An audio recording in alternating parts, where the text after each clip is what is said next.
When the silence feels too loud, there's a kind of tired that sleep doesn't fix. It's the tiredness that comes from carrying something heavy and still waking up to it every single morning. If that's you right now, I'm glad you're here, because today we're not talking about having it all together. We're talking about what it really means to trust God when nothing makes sense. He is not surprised by your storm.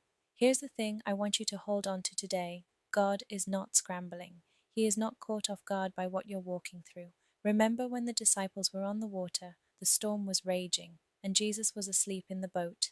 They panicked, but he rested. And when he stood up, he didn't say, "I didn't see this coming." He simply said, "Be still." He speaks to the wind, and it listens.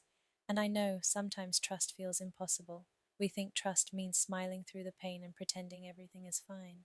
But look at what David wrote. My God, why have you forsaken me? Why are you so far from saving me?" Psalm 22:1. That's the man after God's own heart, crying out in raw, honest anguish. And yet, just a few verses later, he says God has not hidden his face. He has listened. Trust isn't the absence of questions. Trust is bringing your questions to God instead of running from him. It's the hand that's shaking, but still outstretched. And Scripture promises us, "Trust in the Lord with all your heart, and lean not on your own understanding. In all your ways submit to him, and he will make your paths straight." Proverbs 3:5-6.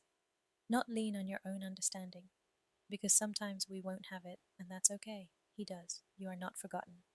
Whoever you are, wherever you're watching from, you are not a forgotten person. Your prayers have not gone unheard. Sometimes trusting God doesn't look like a breakthrough. Sometimes it looks like one more day, one more prayer, one more step forward, even when you can't see what's ahead. And sometimes that is the greatest act of faith there is. Keep going, hold on. The same God who was faithful before is faithful still. If this spoke to you today, share it with someone who needs it. Drop a comment. I'd love to know what you're trusting God for. And if you're new here, welcome. Subscribe so you don't miss what's next. I'll see you soon.